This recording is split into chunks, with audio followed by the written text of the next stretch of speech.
अगला क्वेश्चन आपका ये रहा। अब हम पढ़ेंगे एक्सरसाइज 1.1 के क्वेश्चन नंबर 4 को, जो क्लास 10th के मैथमेटिक्स में है। ये क्या कहता है, यूक्लिड विभाजन प्रमेयिका का प्रयोग करके दर्शाइए कि धनात्मक पूर्णांक का जो वर्ग है किसी पूर्णांक m के लिए, जो q था ना वो अब किस रूप में बदल रहा है, m के लिए बदल रहा है। तो m के लिए 3m+1 के रूप का होता है। बहुत ही आसान प्रश्न है। अगर आपने दूसरे नंबर प्रश्न को किया है, अगर नहीं किया आपने दूसरे नंबर प्रश्न को सॉल्व, तो सबसे पहले आपका काम होगा कि दूसरे नंबर प्रश्न को आप जाकर देख लें, क्योंकि वो प्रश्न में मैंने बहुत ही गहराई डीपली जाकर मैंने आपको समझाने की कोशिश किया है। अब ये प्रश्न मैं थोड़ा सा तेजी से चलूंगा, क्योंकि चीजें अगर वो देख लिए होंगे तो आपको ये चीजें बहुत ही अच्छी से समझ में आ रहा होगा। सबसे पहले ऐसे प्रश्नों के लिए हमें क्या करना पड़ता है, हल करना पड़ता है, और हल में हमें मानना पड़ता है। क्या करना पड़ता है, मानना पड़ता है। क्या मानेंगे, कोई भी हमें धनात्मक पूर्णांक जो पूछा है कि धनात्मक पूर्णांक का जो वर्ग होगा वो 3m या 3m+1 के रूप का होगा। ये आपको दिखाना है, दर्शाना है, सिद्ध करना है कि किसी धनात्मक पूर्णांक का वर्ग 3m या 3m+1 के रूप का होगा। किसके लिए, m के लिए।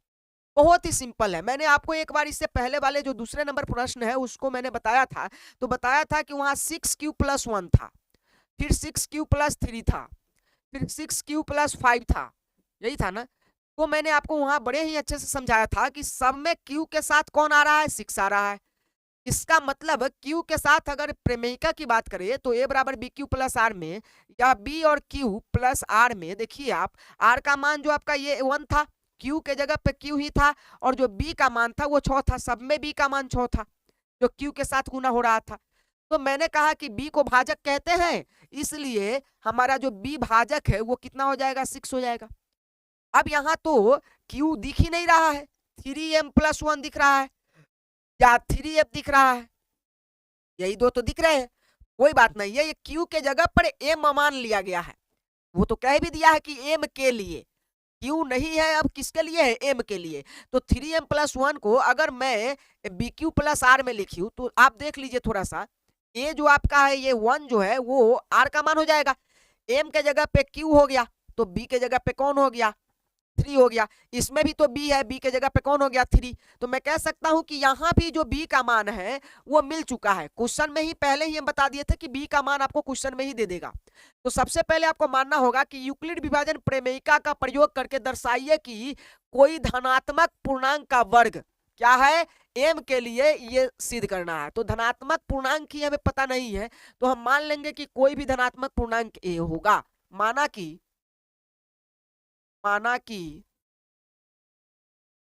ए कोई धनात्मक पूर्णांक है। माना कि ए कोई धनात्मक पूर्णांक है।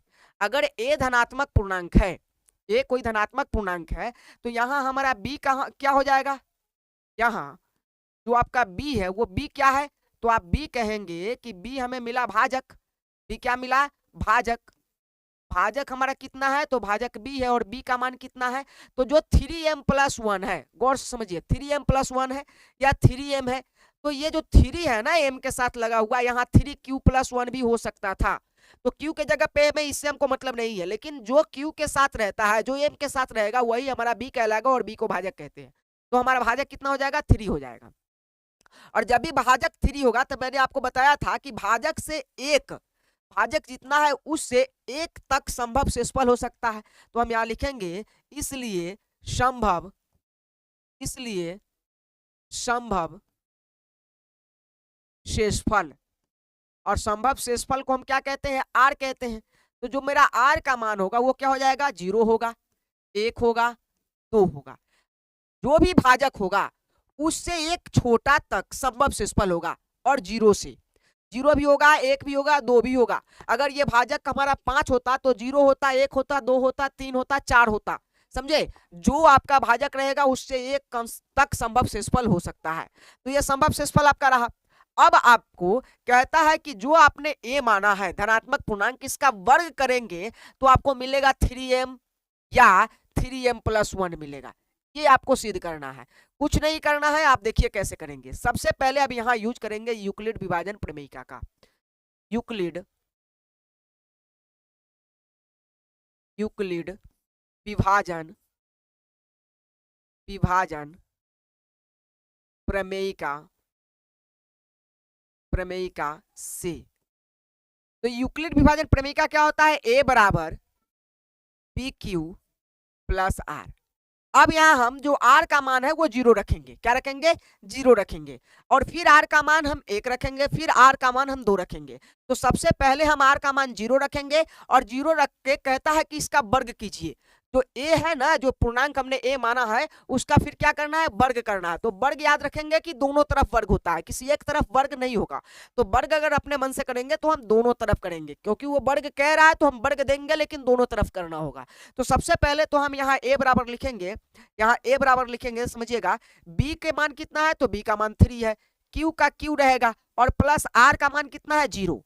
अब 0 अगर है तो 0 का तो वैल्यू खत्म हो जाएगा। तो a बराबर 3q, और 0 का वैल्यू ही नहीं है। अब इस a का, जो a हमारा धनात्मक पूर्णांक है, उसका मान तो निकल गया।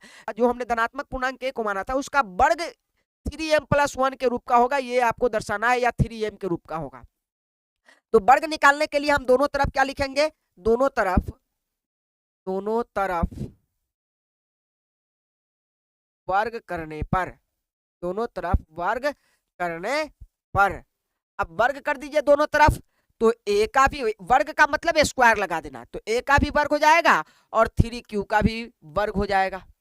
ठीक है, अब इसको हल करेंगे तो a का वर्ग का मतलब हुआ कि a 2 बार गुना, तो a 2 बार गुना होगा तो a स्क्वायर हो जाएगा। यही तो होगा, गुना में पावर जुड़ जाते हैं, तो ये a स्क्वायर हो जाएगा, a स्क्वायर।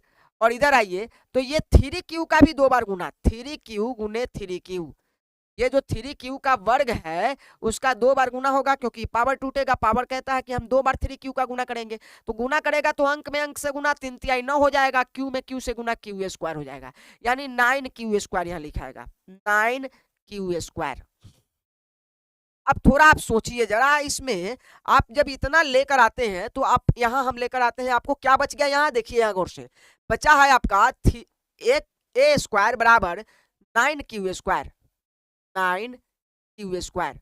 अब आप इसमें देखिए, इसमें क्या कॉमन है? हमें तो आंसर लाना है 3q 3m या 3m प्लस 1 के रूप में लाना है, यही दो में आंसर लाना है, 3m या 3m प्लस 1। तो 3m में आंसर लाने के लिए, क्योंकि 1 तो आएगा नहीं, इसके प्लस में कुछ जुड़ा ही नहीं है, तो 1 तो आने का चांस ही नहीं है, यही आएगा 3m। अब 3m आने के लिए m तो दिख नहीं रहा है, तो m को बात छोड़िए, आप पहले 3 को निकालिए। क्या मैं इसको ऐसा लिख सकता हूं? a स्क्वायर बराबर 3 इंटू 3q स्क्वायर, ऐसा लिख सकते हैं। मतलब कि 3 का हम कॉमन लेकर इसको ऐसा लिख सकते हैं। जब भी ऐसा अगर लिख रहे हैं, या तो आप कॉमन ही ले लीजिए, तो ऐसा लिखेंगे तो a क्यूब a स्क्वायर का a स्क्वायर, 3 का 3, और ये जितना भी बच गया है उस सब को हम क्या मान लेंगे? m मान लेंगे। क्या मान लेंगे? m। तो a स्क्वायर बराबर हो जाएगा 3 में m से गुना तो 3m। अब बताइए, जो धनात्मक पूर्णांक हमने a माना था, a का वर्ग 3m आया कि नहीं आया? आया।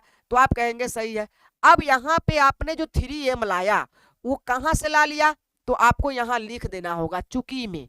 चूकी में क्या लिखेंगे कि माना, माना ये m कहां से आ गया? तो हमने माना कि m बराबर 3q स्क्वायर, m बराबर हमने किसको मान लिया? 3q स्क्वायर को हमने m मान लिया है। कोई दिक्कत किसी को? उम्मीद करते हैं कि कोई दिक्कत नहीं होना चाहिए। आगे आइए, अब पुनः ये तो एक काम हुआ, अभी हमने सिर्फ 0 को उसके जगह पे रखा है, अब शेषफल 1 जो है उसको भी r के जगह पे रखना है। तो मैंने एक काम कर लिया, अब दूसरे पुनः करके मैं दूसरे r के मान को रखूंगा। तो r का मान रखेंगे तो a बराबर क्या होता है? bq प्लस r, a बराबर bq प्लस r। तो a का a और b का मान कितना है? तो b का मान आप कहेंगे 3 है। देखिए आप यहाँ पे b का मान 3 है, तो हमने 3 रखा। q का मान नहीं पता तो q का q ही रहेगा, q का तो है ही नहीं, q का q, और प्लस r का मान अब क्या रखने वाले हैं? 1 रखने पर। तो जब 1 रखेंगे तो आप देखिए इसमें अब तो ये कटने वाला भी नहीं है, घटने वाला भी नहीं है, कुछ नहीं होगा। तो आप दोनों तरफ क्या कर देंगे? वर्ग कर देंगे, क्योंकि हमें इस धनात्मक पूर्णांक का वर्ग करना है। दोनों तरफ वर्ग करने पर करने पर, दोनों तरफ वर्ग करने पर, तो वर्ग करेंगे तो ए स्क्वायर बराबर 3q प्लस 1 का स्क्वायर। ठीक है, तो अब ए का हम 2 बार गुना करेंगे तो ए स्क्वायर ही आएगा, और ये ए प्लस बी के होल स्क्वायर है कि नहीं है। ए आपका 3q हो गया और प्लस में बी आपका 1 हो गया, और इसका क्या लग जाएगा, स्क्वायर लग जाएगा। देखिए ए प्लस बी के होल स्क्वायर, तब इसका फॉर्मूला बनता है A square plus B square plus 2ab, यही तो फॉर्मूला बनता है। तो अब इसी फॉर्मूला पे हम इसको रख देंगे। जो हमारा ए है, समझिए, जो हमारा ए है वो a3q है, तो हम 3q ए के जगह पे रखेंगे 3q, और बी जो हमारा है वो 1 है, तो बी के जगह पे रखेंगे 1। तो ए के जगह पर 3q रखेंगे तो 3q का स्क्वायर हो जाएगा, होगा कि नहीं होगा, प्लस बी के जगह पर अगर 1 का रखेंगे तो 1 का स्क्वायर होगा, प्लस 2 गुने 3, 2 गुने ए का मान क्या है 3q गुने बी का मान कितना है तो 1 है, ये हमारा आंसर आया।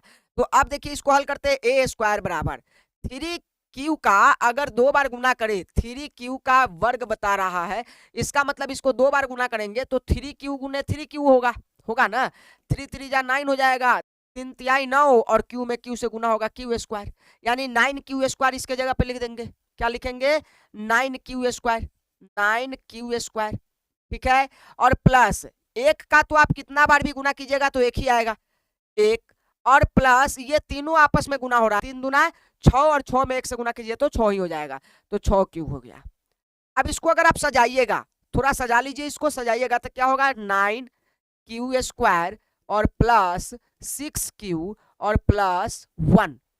अब आप थोड़ा सोचिए कि इसमें क्या कॉमन बन रहा है, तो आप कहेंगे ए स्क्वायर बराबर, ये दो संख्याओं में 3 कॉमन है, जो हमें आंसर में चाहिए। दो संख्याओं में कितना कॉमन है, 3 कॉमन है, तो अगर 3 हम कॉमन ले लेते हैं तो इसके पास 3 का पारा से 9 कटेगा, तो 3 3 9, और क्यू स्क्वायर का क्यू स्क्वायर रहने दीजिए, क्योंकि क्यू हम इसलिए नहीं लिए क्योंकि हमको आंसर में चाहिए ही नहीं। और ये 3 6 को काटेगा कितना मरतबे, 2 मरतबे, तो 6 को 2 मरतबे काटेगा तो 2 क्यू हो जाएगा, इसका काम खत्म। अब प्लस क्या बच गया, 1। तो देखिए अगर मैं कहूं, इसको रफ कर देता हूं, थोड़ा सा इधर लिख लेता हूं, इधर लिख लूं, हाँ इधर लिख लेता हूं। देखिए अगर मैं कहूं, यहां समझिएगा गौर से, कि ए स्क्वायर बराबर, ए स्क्वायर बराबर, यहां समझिए, ए स्क्वायर बराबर 3 का 3 रहने दीजिए, 3 का 3 रहने दीजिए, और इस सब जो 3q स्क्वायर प्लस 2q है, ये सबको हमने क्या मान लिया, m मान लिया, क्या मान लिया, m, और प्लस 1 जो है 1 का 1 रहने दीजिए। तब आप क्या देखेंगे, यहाँ चुकी में लिख लीजिए कि भाई आपने क्या किसको मान लिया, तो m बराबर आपने माना 3q स्क्वायर अब प्लस क्या 2q, इस सबको आपने क्या मान लिया है, m मान लिया है, यही तो माना है आपने, 3q स्क्वायर प्लस 2q को m मान लिया, तो इस सबके जगह पर क्या आ गया, m आ गया। तो हम इसको ऐसे अब गुना कर देंगे तो ये हो जाएगा 3 में m से गुना 3m और प्लस कितना 1। तो ये भी कंप्लीट रहा, मतलब कि हमने दो शेषफल को रखकर आंसर निकाल लिया। तो इसके भी वर्ग क्या हो गए, तो इसके भी वर्ग हो गए 3m प्लस 1 के रूप का, और इसका वर्ग क्या हो गया, तो इसका वर्ग हो गया 3m के रूप का। अब एक और शेषफल आपके पास बचा है जिसके मान को आप रखकर आंसर निकालेंगे। तो एक और शेषफल में पुनः हम रखते हैं यहाँ पे, पुनः अब शेषफल क्या रख देंगे, पुनः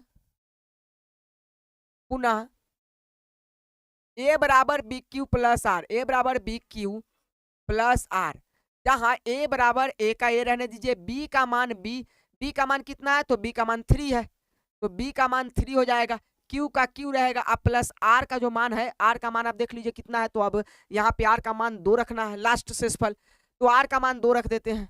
अब दोनों तरफ क्या करते हैं, दोनों तरफ वर्ग करने पर जब दोनों तरफ हमने वर्ग किया, तो दोनों तरफ वर्ग करेंगे तो a का भी वर्ग होगा, और इधर 3q प्लस 2 का भी वर्ग होगा। अब देखिए अब ऐसा करेंगे, जब भी ऐसा करेंगे तो एक चीज आपको समझ में आएंगी क्या, कि जो a का वर्ग है वो तो a स्क्वायर रह जाएगा, और इसका वर्ग a प्लस बी के होल स्क्वायर पर बनेगा, a प्लस बी के होल स्क्वायर ही तो है, ए आपका 3q हो जाएगा, बी आपका 2 हो जाएगा, इसका स्क्वायर है, स्क्वायर लगा हुआ है, तो फॉर्मूला क्या होता है, A square plus B square plus 2ab। यही तो फॉर्मूला होता है। तो देखिए हम a अगर रखेंगे तो a के जगह पे 3q है, तो 3q का स्क्वायर, 3q का स्क्वायर प्लस b आपका कौन है, तो 2 है, तो 2 का स्क्वायर, b आपका कौन है, 2 है, तो यहाँ रख देंगे 2 का स्क्वायर प्लस यहाँ देखिए 2 इंटू ए इंटू बी, तो 2 का 2 इंटू ए कौन है, 3q है, और b कौन है, तो 2 है, इसका मल्टीप्लाई कर दीजिए। ए स्क्वायर बराबर ये 3q का 2 बार गुना होगा, देखिए 3q का 2 बार गुना हमने कई बार गुना कर दिया है, तो 3q का 2 बार गुना क्या हो जाएगा, 3 9, और q में q से गुना है q स्क्वायर, यही तो होगा। तो इसका मतलब है 9q स्क्वायर हो जाएगा, इसके जगह पे 9q स्क्वायर रख दीजिए प्लस 2 दूना कितना हो जाएगा, 4, और इसका गुना करिए 3 दूना 6, 6 दूना 12, 12q। अब इसको सजा लेते हैं, तो ए स्क्वायर बराबर 9q स्क्वायर प्लस 12q और प्लस कितना 4। अच्छा इस 4 को थोड़ा सा देखिए, तो 4 को क्या मैं 3 + 1 लिख सकता हूँ, 4 को 3 + 1 लिख सकता हूँ, ऐसा क्यों किया अभी समझ में आएगा। ए स्क्वायर बराबर देखिए इस 9q स्क्वायर 12q में और 3 में, तीनों में क्या है, 3 कॉमन है, तो 3 के पहरा में आता है इसलिए 3 कॉमन हो गया। अब 3 से 9 को काटेंगे, 3 तिहाई 9, तो 3q स्क्वायर हमें मिल गया प्लस 3 से 12 को काटिए, 3 चौका 12, 12 4q, और प्लस 3 से 3 को काटिए 1 मरतबे, तो इसका काम खत्म, +1 बच गया। अब ए स्क्वायर बराबर हमारा जो आया 3, और इस सब जितना ब्रैकेट में चीजें हैं उस सबको हम क्या मानते हैं, एम मानते हैं। क्या मानते हैं हम, एम मानते हैं। देख लीजिए क्या माना हमने, एम।